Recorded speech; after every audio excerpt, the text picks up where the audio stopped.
Hi friends, நம்ம இப்ப யார் வீட்டுக்கு வந்திருக்கோம்னா சிவகாமி மேடம் வீட்டுக்கு. அவங்க சஸ்பென்ஸா ஒரு டிஷ் செய்யறேன்னு சொன்னாங்க. என்ன செய்யறாங்கன்னு பாக்கலாம்.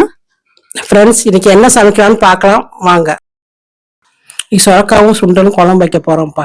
சுண்டலை தண்ணி ஊற்றி கொஞ்சோடு உப்பு போட்டு நல்லா வேக வச்சு எடுத்து வச்சுக்கோங்க. குக்கரில் 2 டீஸ்பூன் எண்ணெய் ஊற்றி வெங்காயம், தக்காளி, கொஞ்சம் சோம்பு போட்டு நல்லா வதக்கி விட்டுக்கோங்க. பச்சை வாசனை போகிற வரைக்கும் நல்லா வதக்கி விட்டுக்கிட்டு இந்த சுண்டல் அவிச்சதை எடுத்து தனியாக வச்சுக்கோங்க. அப்புறம் தக்காளி வெங்காயத்தை நல்லா மையாக அரைச்சி வச்சுக்கோங்க.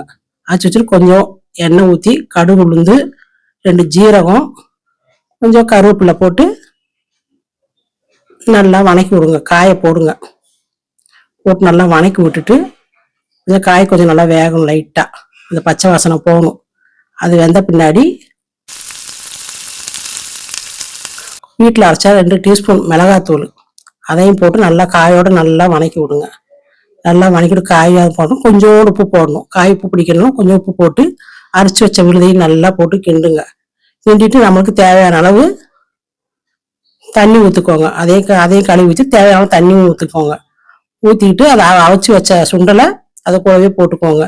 போட்டு நல்லா கிண்டி விடுங்க. கிண்டி விட்டுட்டு குக்கரை மூடி ஒரு 3 விசில் விடுங்க. விட்டுட்டு திறந்து பார்த்தீங்கன்னா நல்லா வெந்திருக்கும்.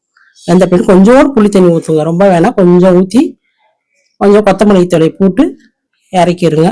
குழம்பு சூப்பராக இருக்கும். மெயினா இவங்க வைக்கிற குழம்பு டேஸ்டா இருக்கிறதுக்கான ரீசன் என்னன்னா, அவங்க சின்ன வெங்காயம் தான் யூஸ் பண்றாங்க.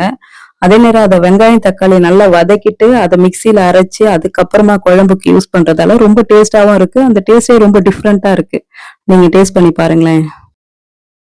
செம்ம டேஸ்டா இருக்கு. கறி குழம்பு மாதிரி இருக்கு.